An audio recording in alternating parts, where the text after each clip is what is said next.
Hello, everybody. Welcome to the Carl Experience yet again. This is going to be one of two or three little sub videos that are still dealing with the whole thing. First thing I wanted to address is something I saw on Facebook, and I don't trust everything on Facebook, but I do laugh. There is something that I found disturbing. And it's a quote that a friend reposted, and I just felt it was pertinent to right at the moment. Now, here's what it says. It says, rewarding perfect attendance at any stage of education is inherently albiest. It has no correlation to academic success or good mental health. Okay, with that first half of it, if it's an inherently albiest statement, that means it's begrudging people who sleep in, and that is just saying that waking up early and being on time to school is albiest. That sounds to me like somebody is being a social justice warrior because they wanted an excuse to sleep in after staying up all night. So yeah, and being on time to school or work tends to have rewards. It does have rewards, and there's nothing wrong with getting rewards for not missing a day of work. Not that I would go to work for 40 years, never miss a day, and never take vacation. Screw that. But when you're a child, and it is required by law that you go to school unless you are being homeschooled. But you do have to go to school every day that school is open. Unless you are, sick or contagious from being sick or being around a contagious person. The rest of the saying is stop rewarding kids for not being sick. Why shouldn't the kids who never missed a day of school, why shouldn't they be rewarded for going to school every day? Okay.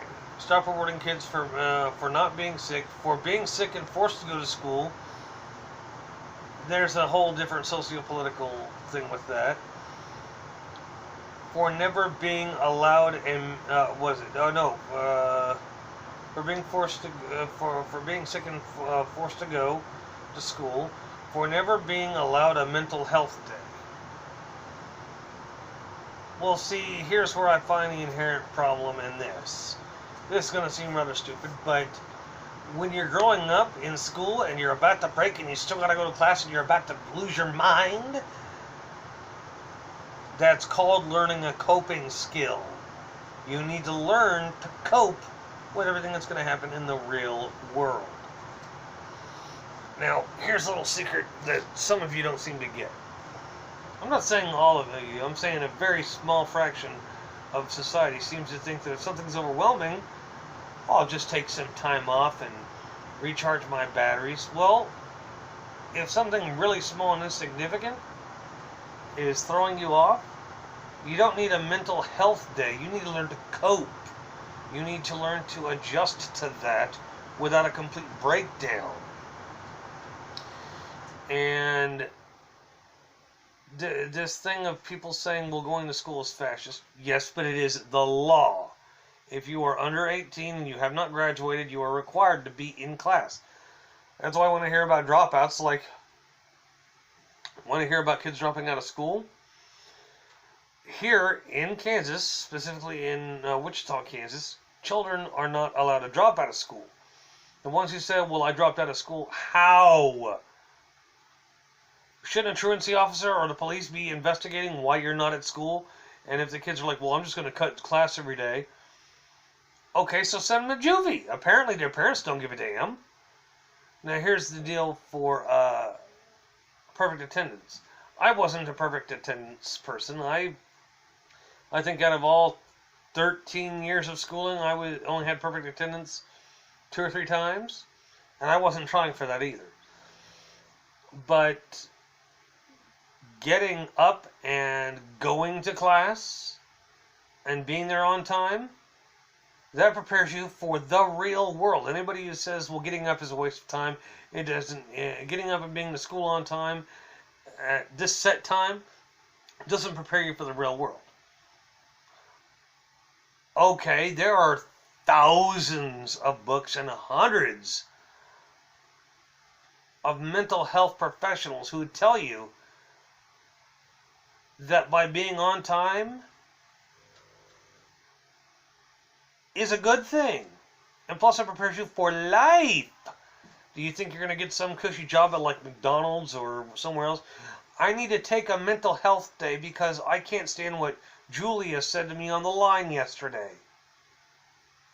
Buck up, shut up, get your ass to work. Otherwise you're fired.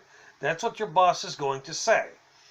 Anybody who's claiming that our attendance policies in schools is fascist, okay, but you're obviously on disability. I'm not slamming on the people who are on disability, but if you're on disability and you survive on a government check, and then you're telling everyone that this system of attendance and record keeping is fascist, maybe you should have graduated school before you bitch about it. You don't get to complain about how the system's fascist because you wanted to sleep in for an entire week because you weren't ready for the test. Well, study. Instead of pissing away all your time with your friends, study. Like the first month or two of school, all I did is read the school books. I read my history book in 2 weeks. The entire thing, yes. And then when I went through and aced all of my tests, because nobody saw me studying, a lot of my classmates would get pissed off and asked how I cheated. Didn't cheat. Memorized it. Literally, I read the book like 3 or 4 times and then didn't bother reading it again because I was hitting every single name, date, and place. So, yeah, I just figured I'd confirm that, and I'm going to make a few more of these today, I think. But yeah, I felt like expressing that opinion, because that is my opinion. I'm opining what my opinion is. And yes, I have bought a thesaurus of the dictionary, so you will be seeing more complex language as we continue down the shit river of life. Alright, yeah, have fun. Oh, monkey.